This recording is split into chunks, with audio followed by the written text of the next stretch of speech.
football team.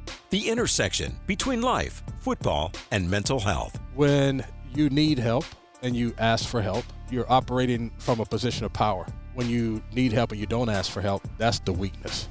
Now, here's your host, Seahawks legend, Ray Roberts. What is up? What is up? What is up? This is Big Ray with Big Ray's Garage Grind Mental Health Edition, brought to you by the Mindful Therapy Group. And it's been maybe a couple weeks or so, or maybe we're off a little bit from trying to be in our rhythm of knocking these things out every couple weeks. But the off season has been challenging and busy around here. You know, the Seahawks with new coaching staff and trying to get to know all the new pieces and the people that are in the building, so it kind of slowed us down a little bit.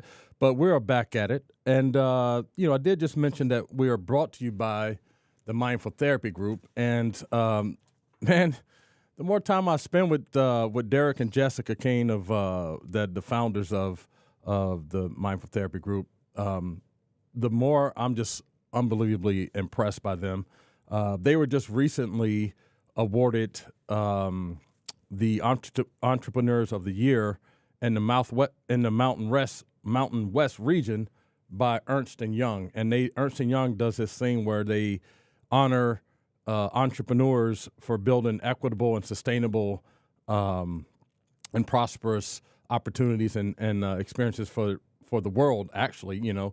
But Jessica and the Mindful Therapy Group and Derek were nominated and won one of the awards for the Mountain West region. I think they do this in different regions around the country, and for the Mountain West region here, they were awarded. They were presented with this award, which is a great thing. And you know, Jessica, and I'll just say this again: Jessica and Derek are great people, and they do great work.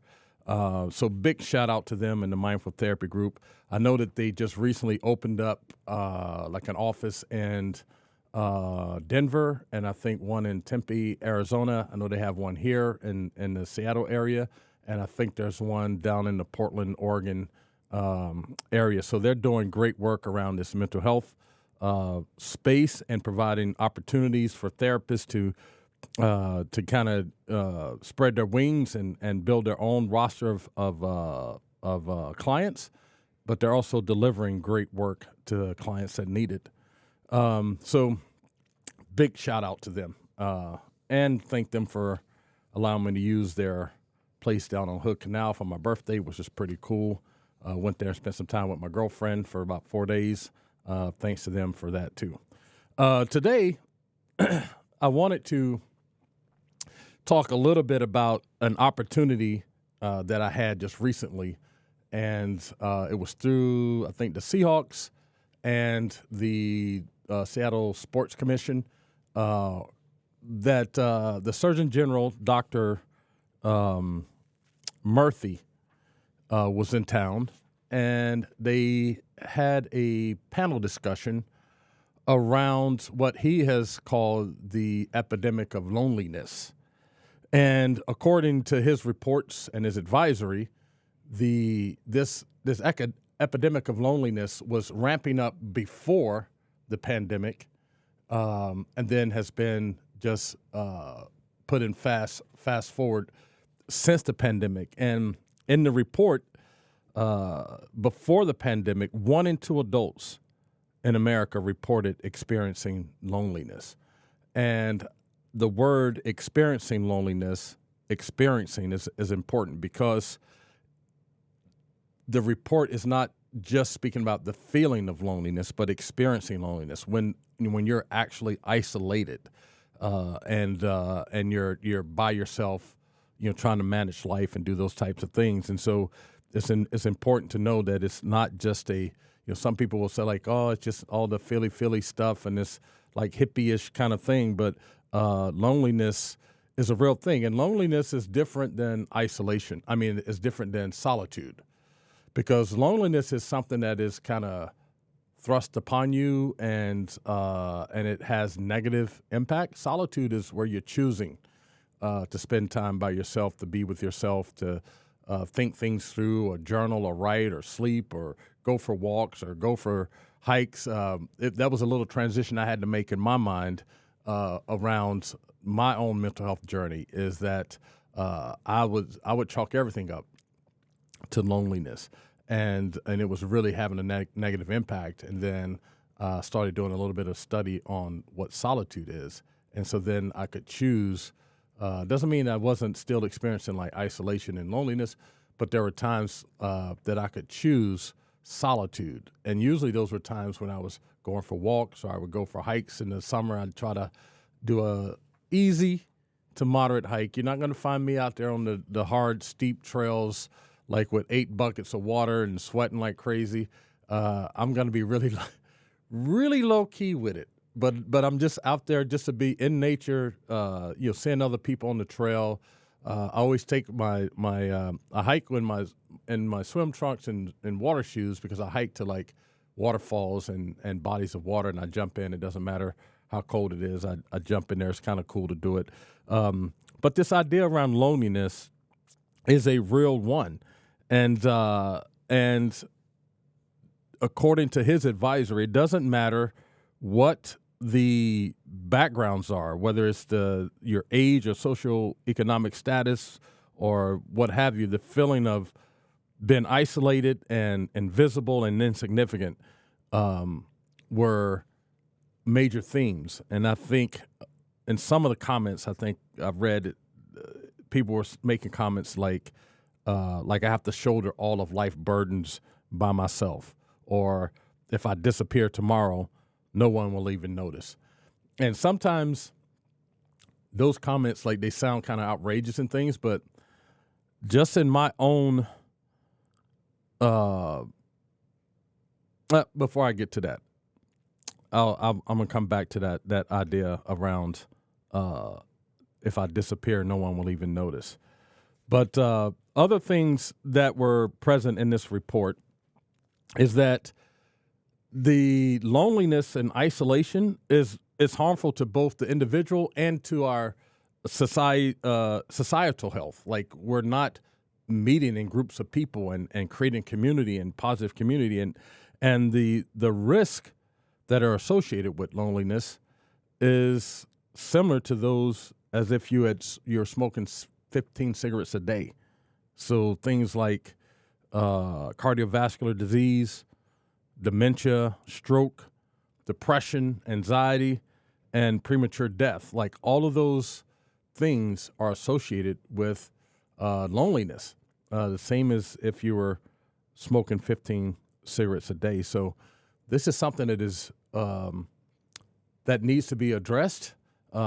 This panel that I sat on, there were representatives from different industries and things that kind of spoke to some things that can be done, and we'll get to that a little bit later. But I wanted to talk a little bit about this idea of how loneliness impacted my journey. And, I live about maybe 5 or 10 minutes from my ex-wife and where my kids live with her. I felt all the time like I was super insignificant, even though the work I do with Special Olympics, I'm traveling all over the country, I'm attending different conferences, I'm speaking at conferences, I'm talking to young people, I'm talking to schools and principals and teachers and mayors and educator conferences and all these different kinds of things. I know that my kids love me. I do the work with the broadcast team, and so I have guys around me, during the football season, especially every week. But even in those moments, and I can remember being at a pregame show, and all the fans are rolling in, we're doing our thing, and I felt like I was the only person in the room. And so the idea of just feeling super small and insignificant is not lost on me, because that's what I dealt with a lot. I used to tell, I would call my ex-wife or send her a text message or something, just like in the middle of the night, to get her to respond, so that I knew that someone knew that I was in the world. Because my greatest fear is that I was going to die alone. And if I live alone, I die alone, who knows when someone is going to realize that they haven't talked to me or they hadn't seen me in a few days. And here I am, like, dead in the bed somewhere in my apartment. So this idea around feeling insignificant and small and alone in the world, and that if you disappeared, nobody would even notice. Man, that was a real, true battle of mine. And I had to work really hard to reframe all of that and then realize the role that I can play in and not feeling insignificant or not feeling like no one saw me. So, like, for instance, all my kids are, young adults, and they have cars, and they have lives, and they have friends, and they have jobs. And so they have a schedule that they're working and that they're doing. And so for me to just think like, oh, they're going to think about dad today and come by the house, and then when they wouldn't, I would get really frustrated. And so I had to kind of start to reframe that and realize that, like, man, they're adults and they have lives, they have friends. And so I need to work my schedule out and work out with their schedule so that I can get on their schedule to do stuff, And so I had to do that. And it didn't feel right at first because I'm thinking like, well, shoot, I'm your dad. Like, why wouldn't you think about me? Why wouldn't you come by my house? Like, you drive past my house, go to the basketball court. Why don't you stop at my house and, say hello or something? But I start thinking when I was that age and I got my license and had a car to drive, man, I don't know how much time I spent with my dad. Like, I was out in those streets, like doing whatever I had to do, like playing hoops or going to parties or hanging out with my buddies and things like that. So I really had to change my approach to what I thought was my loneliness to kind of, I had to engage the world around me versus waiting for the world to engage me. And so that was a big flip in my mindset. Even, with the hiking and things where I was, one day I went for this hike.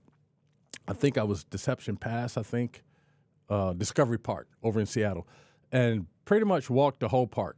Felt great, had a good time.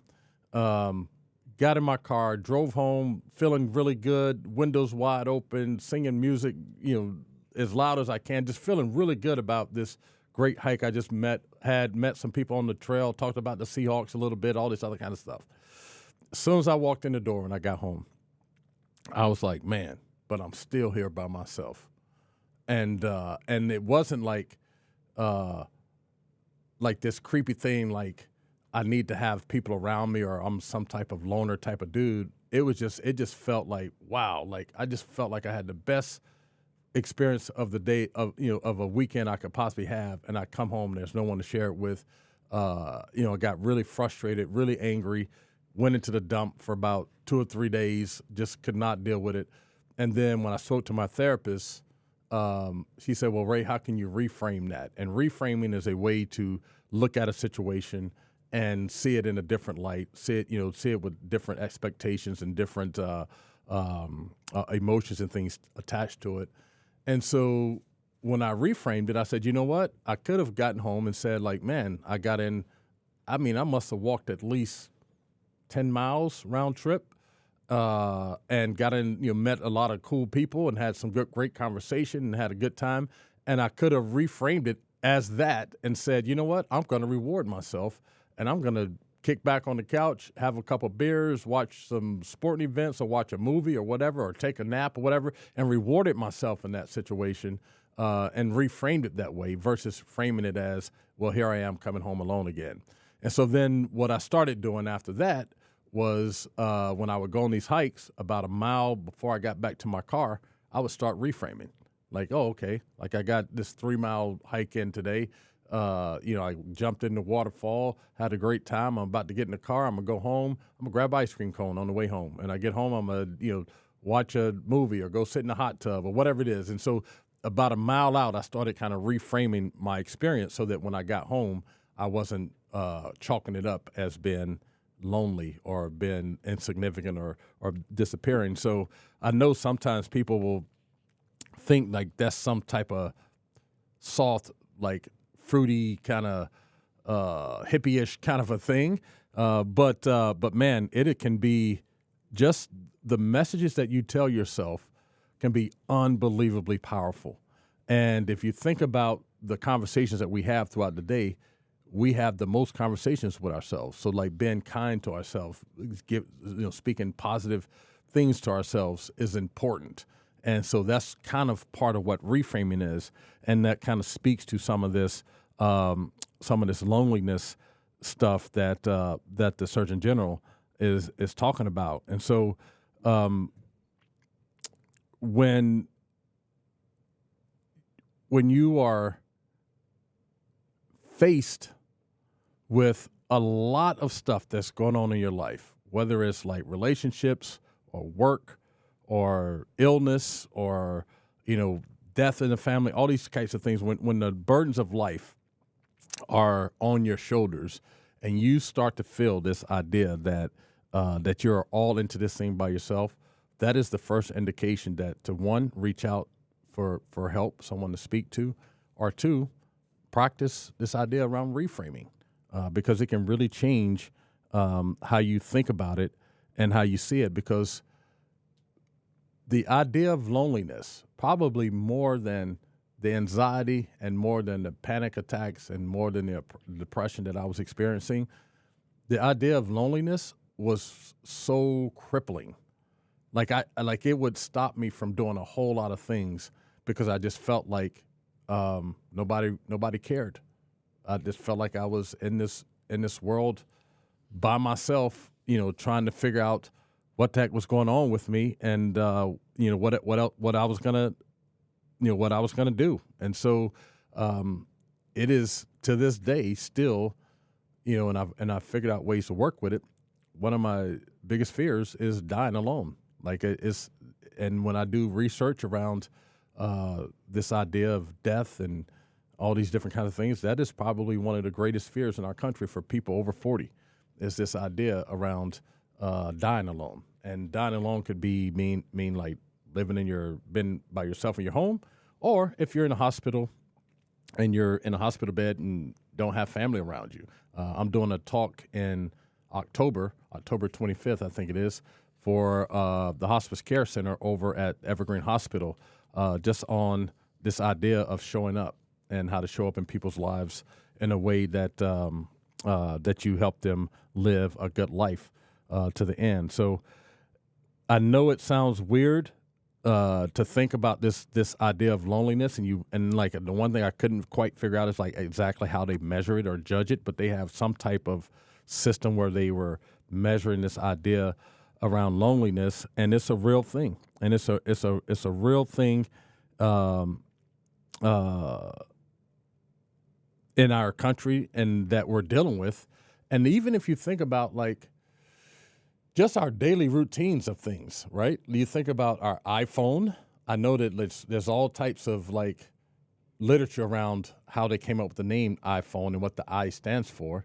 But really, if you look at it, it has turned into like a I, me, my thing. And so you get, you go sit on a bus or you go to an event and everybody's on their phones, experiencing this thing, and by themselves, even in a group of people, on their phone.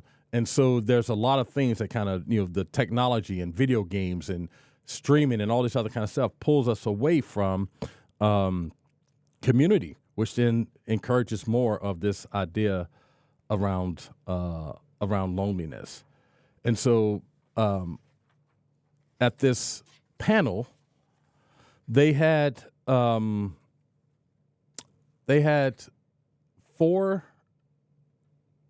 industries represented. One was the film industry, one was the music industry, one was the food industry, and then the sports industry. And what the Surgeon General was trying to emphasize is that there used to be a time in our culture where those things were guaranteed to bring people together and build community around them. And in that community, even for that 4-hour football game or 2-hour movie or 3-hour concert, you had a group of people that you were in tune with, that you were belonging to, that you had created community with, even in those, even if it's just for a short period of time. And so the panelists were talking about the different ways that those industries have been impacted. And so I want to share some of those with you. But before we get to that, I want to The Mindful Therapy Group, based in the Pacific Northwest, is a diverse group of qualified mental health providers offering both in-person and virtual care. Whether it's talk therapy or medication management, you can book your first visit within 1 week. Visit mindfultherapygroup.com to start your journey to better mental health today. And like I said, the Mental Therapy Group was just awarded Entrepreneurs of the Year by Ernst & Young's Entrepreneur Program. So good shout out to them and great people. But getting back to these 4 connection points or these community building places. And so what I took from the panel was 2 words: say yes. And so what I mean by that, the guy from the music industry was talking about how streaming and technology and being able to have your iPods and your earbuds and your music on by yourself and experiencing it that way, other than maybe going to like a Taylor Swift event or something. Even music and it has there's been some benefit and some I don't want to call it negative impact of all the online stuff. The benefit is that you can get if you're an artist, your music can reach more people because you can do you can post it on social media, or you can do a live show on social media, and more people can have access to it. But then the negative part of that is those people that are having access to it aren't going out to the venues to see stuff. And when I say the music industry, some people automatically think of like maybe a Taylor Swift concert where it probably costs $1,500 to go to it, or Beyonce, where like a ticket like above the nosebleeds is like $1,000. Like, yes, that is a deterrent as well of getting out in public. However, there are a lot of smaller venues and smaller shows that are happening all the time. My girlfriend Emily McIntosh is an entertainer, and she does shows all over Seattle, all of the different wineries, different clubs, different venues, and so you can go out and support local artists that way. But there are opportunities to not have to go to the big, huge concerts, but go to other shows where you're getting, grab another family with you, or grab another friend with you, go out, get out, build some community, and say yes to going to it. There's a website called todaytix.com, so it's TODAYTIX.com, and there they have a list of just about any type of size show and tickets for free and for charge of any type of music that you want to see in the Seattle area, where there's the big shows that are coming to town, or like there's a candlelight. It's called like a candlelight series where they have like all these candles lit, and someone is performing like this one lady did all Adele's songs, which is pretty cool. We went to another one where it was at one of the wineries in Woodinville, where all the candles are lit and everything, and it was a stringed group. So it's like a violin, a cello, I think a viola, and something else. But they did all Beyonce music, and so it was really cool. And it was super inexpensive. The tickets weren't $500, but it's a really cool experience. You got like a free bottle of wine for attending, so you had wine to drink during the show. It's a very romantic kind of a thing. So there's all types of things you can get to and go to and be in community with other people around something that you're interested in. So when it comes to finding these events and these venues and things, say yes to them. Say, yes, I'm going to go, even if it's just, something you do once every 2 or 3 months, but get out, bring friends with you. Say yes to music. Say yes to live music. Say yes to, shows that are, these specialty shows, and not just like the big acts that come to town and are at Lumen Field or Climate Pledge. Like, obviously do those if that's what you want to do. But I'm just saying that there are smaller, less expensive things to do where you can have the same type of enjoyment. You can enjoy unbelievable live music with your friends and have a good time. The second industry was the food industry, which is really interesting because the expert on the panel was talking about back in the day when you found a really cool restaurant or bar, you couldn't wait to go then grab your friends and say like, hey, like this, I found us a new spot for food or a new spot for drinks, whatever, next weekend or the next couple of days or whatever. Let's all go down to this spot. Well, that doesn't happen as much anymore. What happens is folks will go to a popular bar or restaurant, take pictures of the food or the drink, post it on social media, and then they feel as if they've shared it with everybody, even though they've only shared that experience by themselves. And then even on top of that, sometimes they're not even eating the food or drinking a drink. They're just taking the picture to say that they were there and they ordered it, and then they're moving on to the next thing. And so all of that is still in isolation. So again, I say yes to going to that neighborhood bar. Say yes to going to that restaurant in downtown Seattle or Bellevue or Kirkland or Woodinville or wherever it is you live, Tacoma. Say yes to grabbing some friends and going like, hey, like let's go watch the game at the bar or whatever, or let's go. I heard that they had great pizza or great burgers or great steaks or whatever it is, and let's take a group of people down to it and say yes, because when you say yes to that, you're saying yes to community. And if you're saying yes to community, then you're giving yourself a chance to build the relationships that you need that are there to prove that you are significant and that people do show up for you and that you can start to have relationships where you can share your vulnerable self with them and have people to walk through life with. But you can't do it if you're just staying at home. And I'm telling you, I was that dude. Like if it wasn't doing the broadcasts for the Seahawks games, I was at home. I didn't go out much.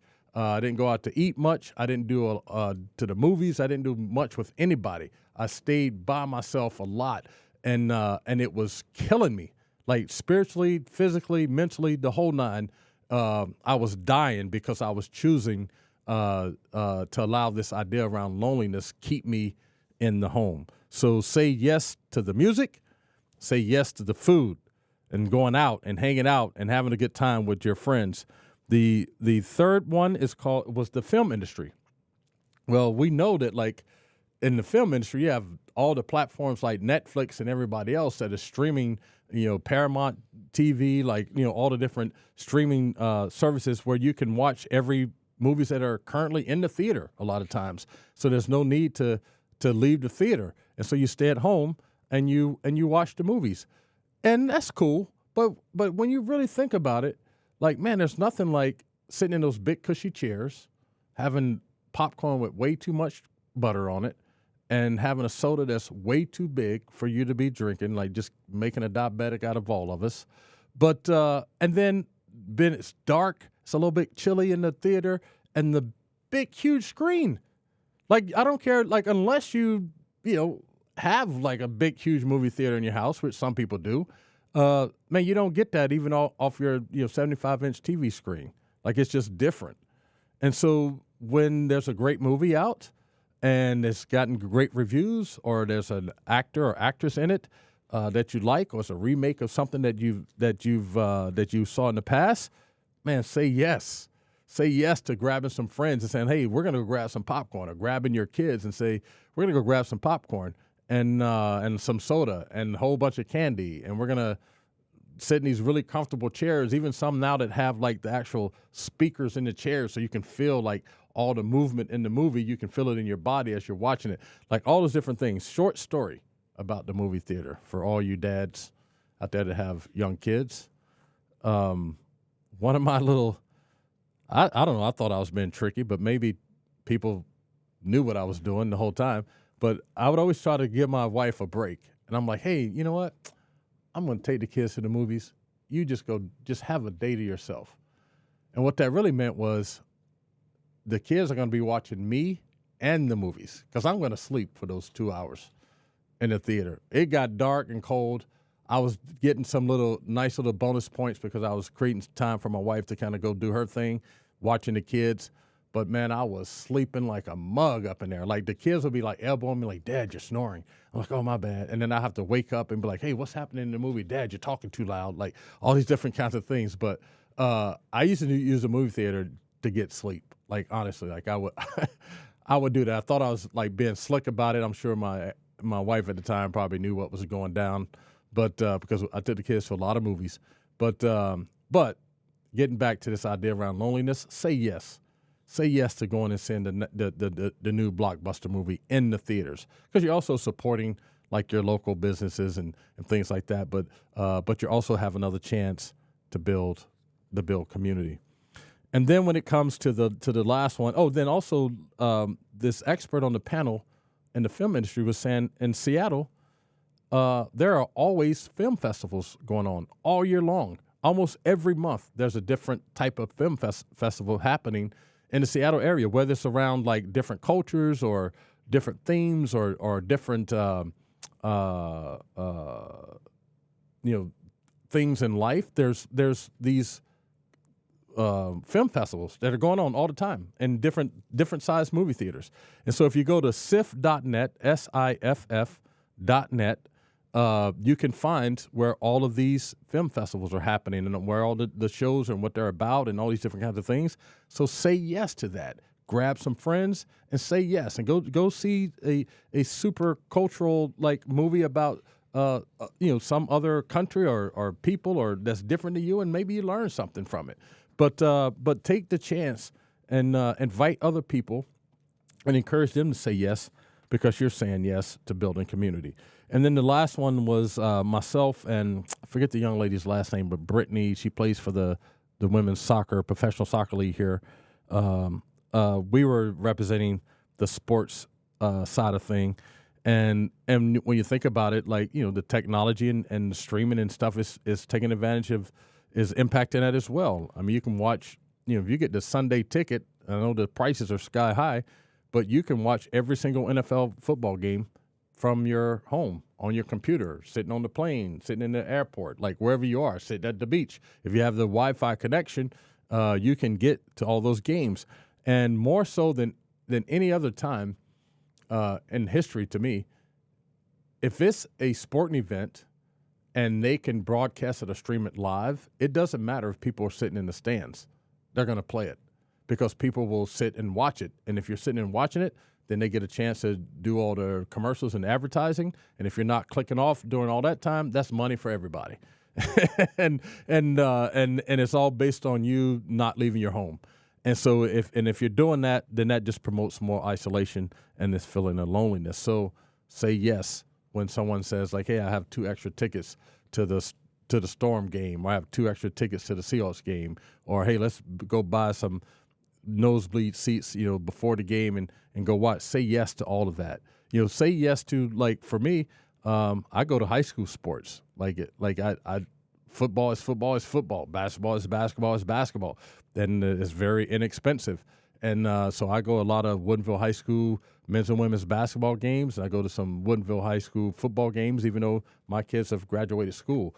But I like the community of it. I like seeing the competitiveness of it. I like being there live and in person and seeing it. And obviously, I'm at the Seahawks games when they're at home because I'm doing the broadcast thing. But there are so many ways to enjoy and build community around these 4 different things: the film, food, music, and sports, without having to spend a whole ton of money, because there's so many other ways to do it. So you don't have to go to the Seahawks football game. There's some really good high school football in this area. So, watch the news and find out what the game of the week is. Usually those are 2 very good football teams.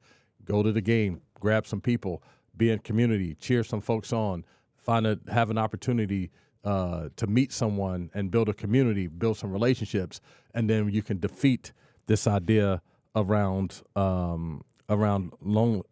So saying yes to getting out of the house, saying yes to going on a hike, saying yes to going on a ride, saying yes to taking your family and some friends on a staycation, saying yes to, I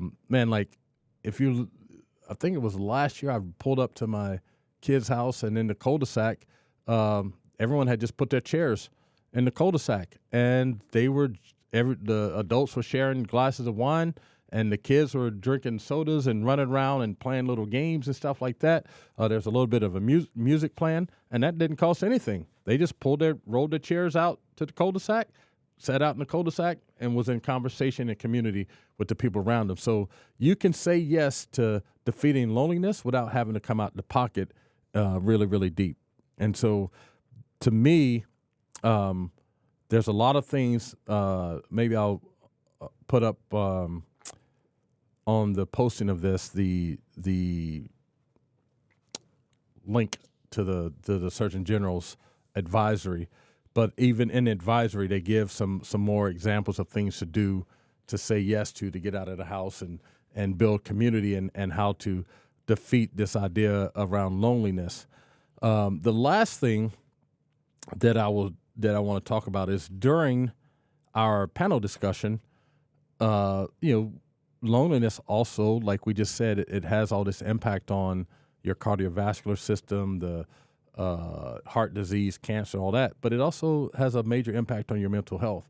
And so that was another reason that I was on the panel, was to speak to that a little bit. And the Surgeon General kept bringing up this idea around vulnerability in the locker room. And I can tell by the way that he was phrasing the question that he's saying, like, how do your teammates respond to this weakness? Because that's how we view vulnerability. And so I had an opportunity to kind of speak to what my thoughts are and perspective are around vulnerability.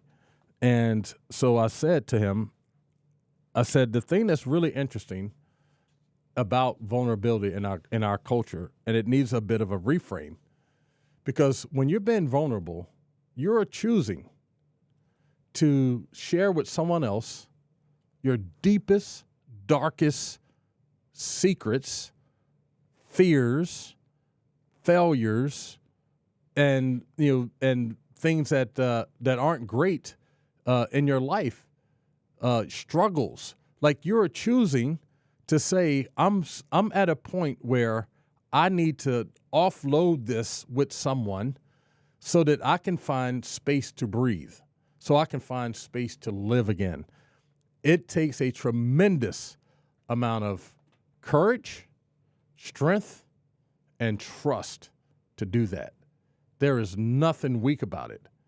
It like to think that being vulnerable may be speaking of a weakness, but it doesn't speak to your weakness, that you are weak by speaking to it. It takes strength to do that. For me to be this guy who at one point in my life was 330 pounds, I could bench press. I think my max bench press was like 550 pounds. I think my max squat was 700 or 800 or 900 pounds. Like, I'm blocking 300-pound dudes for a living. I must have played 127 something games, 60 plays a game, doing all that for a living. And I had to tell someone I cannot even turn the doorknob. A doorknob might weigh a pound, and it would defeat me every time. It takes a lot of strength to say that. It takes a lot of strength for me to say, you know what? Like, I was curled up on the couch in between calls, crying, punching the couch, not knowing what was going to happen, putting blankets and towels and stuff all over the windows to keep everything dark. If you know me and you see me in public, you would have never thought that. So it took a lot of strength and courage for me to get to the point where I'm like, I need to talk to someone about this. And on the flip side of that is, if you are the person that someone has chosen, someone has come to you and said, I want to be vulnerable with you, you should take it as a badge of honor, because what they're saying is that in my life, you are a safe person. You are a safe person, a place for me to come to share these things. So then, in that respect, if you are receiving, if you are sitting in someone's vulnerability, it also takes strength, and it also takes trust, and it also takes courage, because you have to have the strength to be able to sit in it and not feel like you have to fix it, but be able to be supportive, encourage, maybe point someone in the right direction. If you have some words that can help, that's great. But your reasoning for being there isn't always to fix things. It's to allow people to get things off their chest, to say it out loud, to then start to come up with a plan to move forward. So it takes strength for you to be able to sit in there, and it takes courage for you to do that. And then you have to trust yourself that you will not then weaponize this information, that then you will not hold this over a person, that you will not use it for your gain, but that you will hold it like the gift that it is, like the most precious gift you've ever been given. You have to be able to hold someone's vulnerability like that. And that takes strength and courage and trust. And so there's nothing about this whole concept of vulnerability on either side of it, whether you're the person being vulnerable or you're the person that is sitting in someone's vulnerability, it is nothing but strength and power. And for most people, it is the first step to their healing. And so if you deny someone that by judging them or calling them soft or calling them weak, then I have to question your humanity, because you're not seeing the humanness in them. Like if seeing someone's humanity and showing up for someone is going to always be transitional, like I'll show up for you if that means I'm going to get something out of it, then man, what does that say about our culture? What does it say about who we are? What does it say about us as people? What does it say about whoever it is that you see as your higher power that is larger than your life? What does it say about your approach to all of that? Man, it does, to me, it doesn't speak volumes. But if you can say yes to being vulnerable, if you can say yes to being someone's safe place, man, that's where life is. That's how you help people move from point A to point B. And maybe that's maybe your job is just to get them from point A to point B, and then someone else gets them from point B to C and C to D, and then you've helped them start this journey. But if I didn't have people that showed up in my life that way, man, I promise you, I would not be sitting here doing this podcast.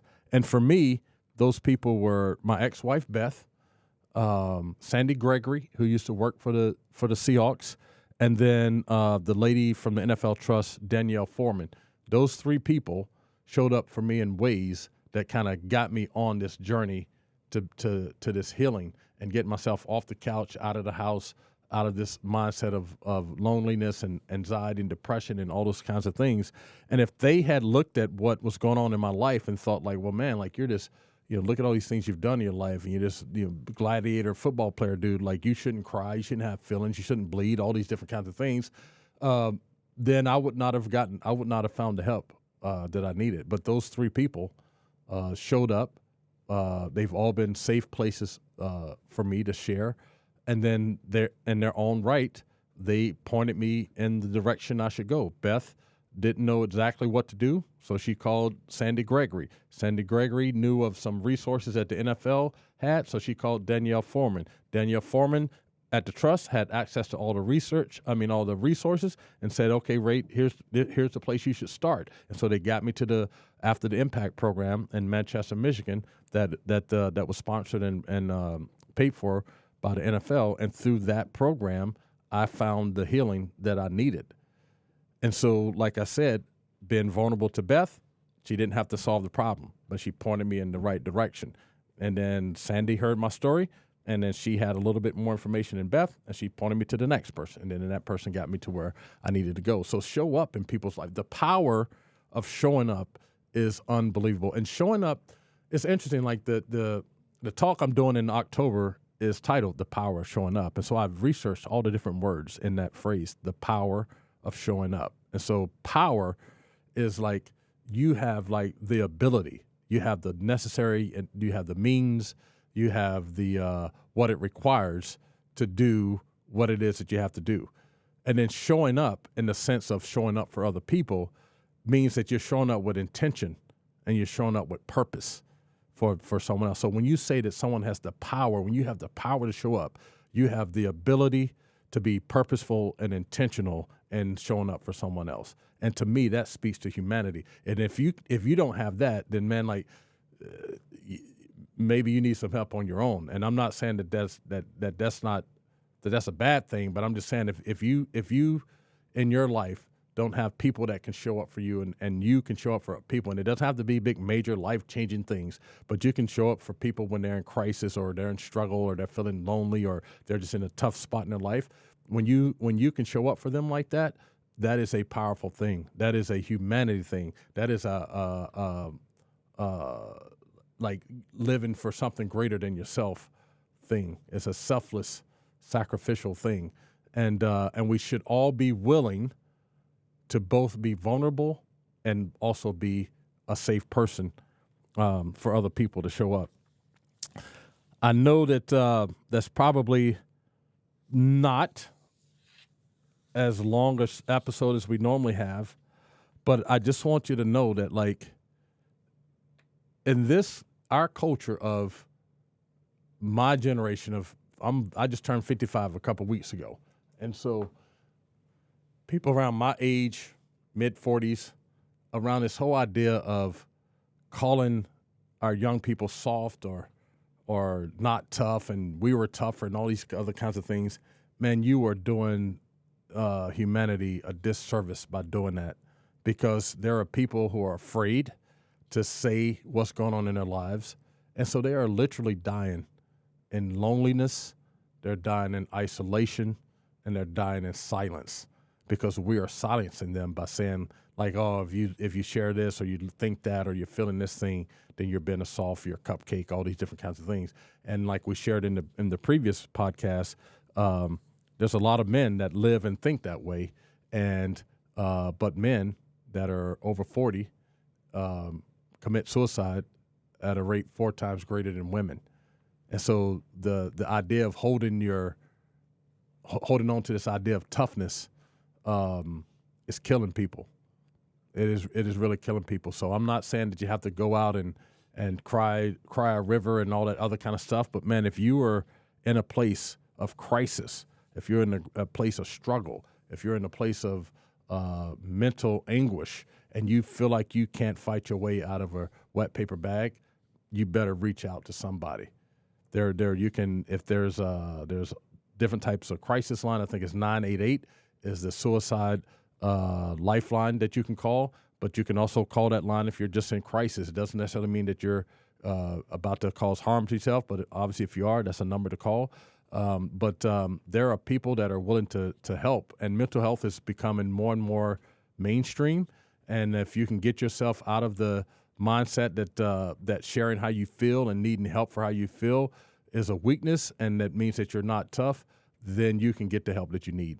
It's no different than our physical health. If you break your leg, you're going to go to the doctor.